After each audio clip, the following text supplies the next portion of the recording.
Добро пожаловать в мой канал.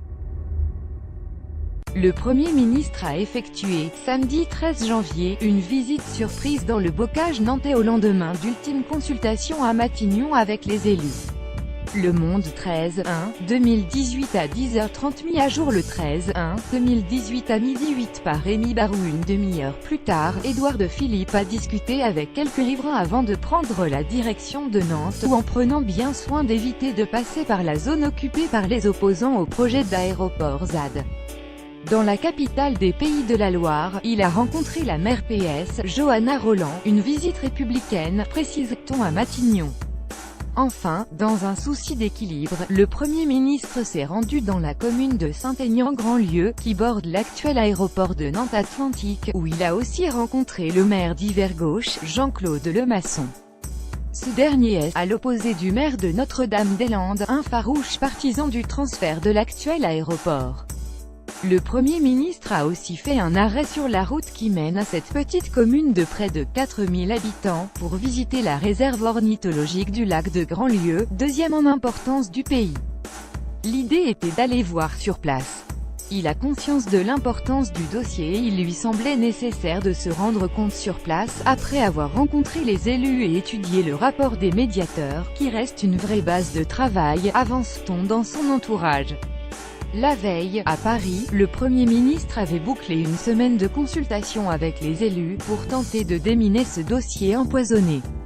Ce rendez-vous était probablement la dernière offensive des partisans du transfert de l'aéroport de Nantes Atlantique à Notre-Dame-des-Landes. Vendredi 12 janvier, les responsables du syndicat mixte aéroportuaire SMA, qui regroupe les 20 collectivités locales bretonnes et ligériennes investies dans le projet de nouvel aéroport du Grand Ouest, ont tenté de convaincre le Premier ministre, Édouard de Philippe, ainsi que le ministre de la Transition écologique et solidaire, Nicolas Hulot, de la nécessité de poursuivre le projet. Durant cet ultime rendez-vous à Matignon, après les visites des derniers jours des élus des départements des Pays de la Loire ou de Bretagne, rien n'a filtré une fois encore des intentions du gouvernement. Construire un nouvel aéroport dans le bocage au nord de Nantes ou réaménager l'infrastructure actuelle, la question serait encore à trancher lors d'un tête-à-tête entre le Premier ministre et le Président de la République. L'annonce sera faite avant la fin du mois, a répété Édouard de Philippe à ses visiteurs. Le rapport des 3 médiateurs, remis voici un mois au Premier ministre, présentait les 2 scénarios, mais il a rouvert le jeu en mettant en avant une alternative à la construction de l'aéroport à Notre-Dame-des-Landes, aux grandes dames des porteurs du projet.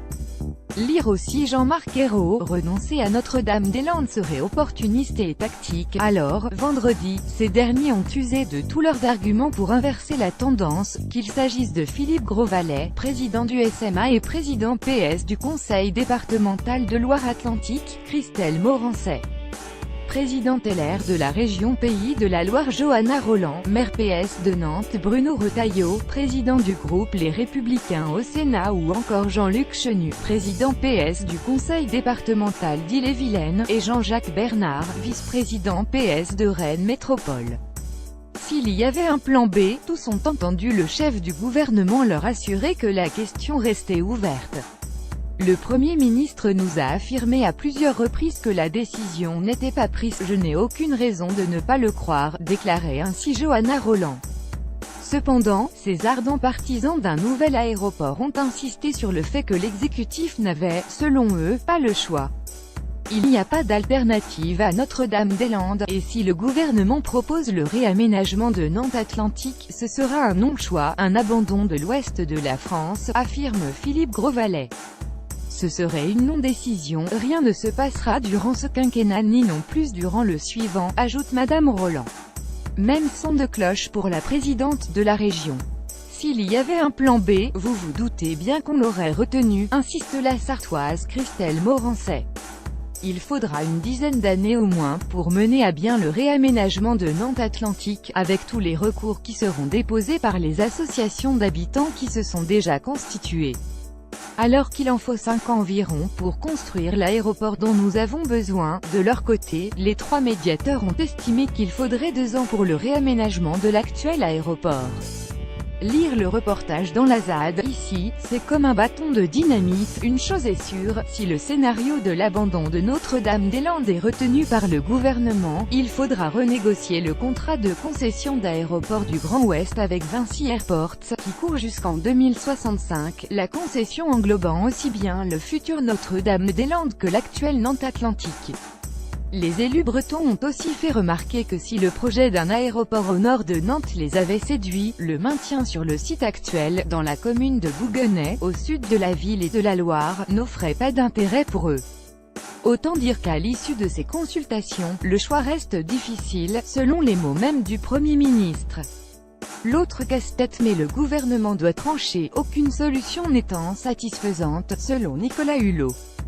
C'est bien une décision politique que va prendre Emmanuel Macron, fâcher les élus locaux et les collectivités de l'Ouest au nom de la protection du climat et de l'environnement, ou prendre le risque d'une rupture avec son ministre écologiste et d'un bras de fer long et difficile avec les occupants du bocage à Notre-Dame-des-Landes, appuyés par l'ensemble du mouvement écologiste et une partie de la gauche amie de la Terre, Greenpeace, France Nature Environnement, Confédération Paysanne, Union Syndicale Solidaire, Parti de gauche, Europe Écologie Les Verts, NPA, Ensemble. Des rendez-vous sont déjà prévus dans la France entière en cas d'annonce d'une intervention dans la zone à défendre pour construire l'aéroport. C'est l'autre casse-tête du gouvernement. L'expulsion des occupants de la ZAD est à haut risque sur le plan sécuritaire et politique. Elle est jugée délicate par les gendarmes eux-mêmes. Si un drame devait survenir, le président de la République et son Premier ministre se retrouveraient en première ligne.